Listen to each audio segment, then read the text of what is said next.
mga henerasyon, ang susunod na mga kabataan. Dapat dito, pag mayor ka, hindi puro pasarap. Nakita ninyo yung congressman, nag-birthday. Saan nag-birthday? Sa Soler Hotel, Resorts and Casino. Magkano gastos niya? Sa tansya ko ha, kung di ako nagkakamali, hindi bababa sa 7 milyon. Diyos ko naman, naghihirap itong mga kababayan natin sa Caloocan. Ikaw, eto ka, happy birthday! Happy birthday! Ang mga bisita niya, senador, mga cabinet members, mga congressmen, mga kapitan ng barangay. Kayo ba inimbita? Ako nung araw, mayor ako, nagbe-birthday din ako. Marami din akong handa. Pero ang pinapakain ko, yung mga leaders ko na mahihirap. Sila imbitado ko, never ako nag-birthday sa labas ng Caloocan. Bakit? Pag nag-imbita ako ng mga cabinet secretary, ng senador, ng presidente, ipapakita ko sa kanilang mga bisita ko, eto Caloocan, pangit man o maganda, eto Caloocan, hindi ko kinakaya. Bakit sila? Bakit siya? Kinahiya niya ba? Kinahiya niya ba Caloocan? Kayo, hindi kayo imbitado kasi hindi kayo VIP. Diba? Yan na yung kultura nila eh. Kapag ka sila nandyan pa, ang tingin nilang lahat sa atin, ganito na lang. Mga tuldok na lang tayo, oy, kami hari dito. Mali yung ganon. Ang nasa gobyerno, hindi kami ang hari, kayo. Sapagkat kayo nagluklok dito eh. Kayo yung nagpapasweldo sa amin. Kayo yung hari dapat. Pero sila mag-anak, oh, tatay ko congressman, ako mayor, kapatid ko konsehal. Oh, pagka may nagreklamo sa inyo, kawawa kayo. Kaya yung mga barangay, ano ginagawa nila? Takot sila. Yes sir lang. Yes mayor, yes congressman, yes konsehal. Hindi ganun. Ako pinabayaan ko yung mga barangay sa kanilang trabaho. In fact, ni-recall nila ako eh. Out of 188 na barangays nung lumaban ako nung 1995, 2 lang ang kakampi ko. At ang kinalaban ko, isang dinastiya rin. Mas mabigat na dinastiya involved sa mga patayan. Pero bakit ako nanalo?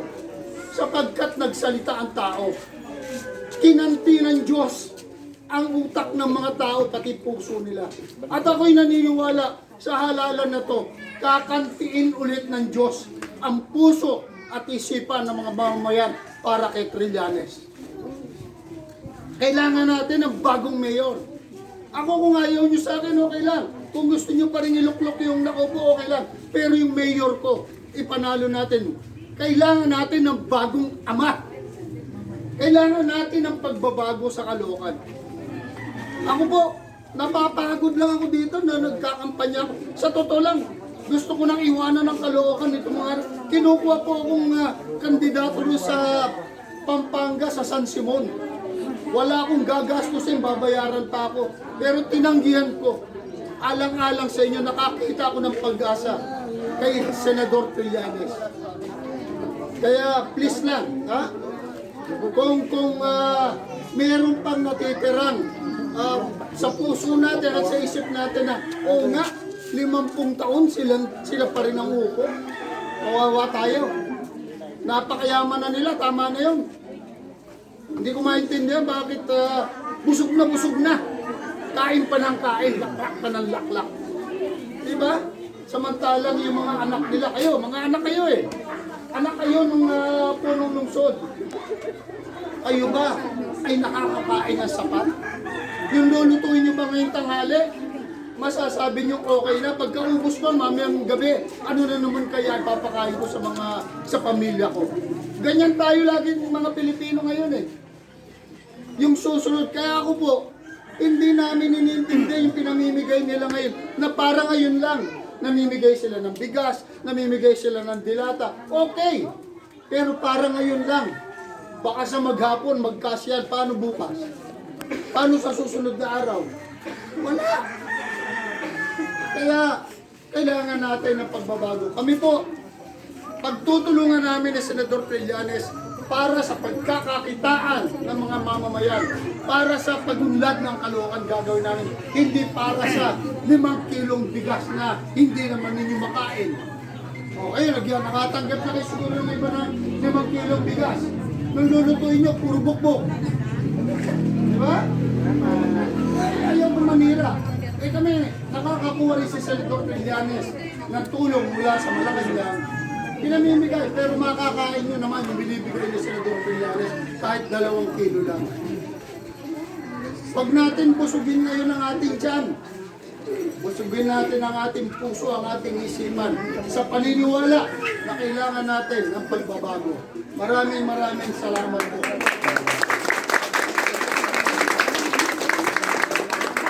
Ako, ang sarap sa akin. Kita nyo, di ako tumatanda. Kasi nga, ako inalis ko na lahat yung tension sa sarili ko. Ngayon, tensionado na naman ako. Hopefully, hindi ako bumalis tumanda.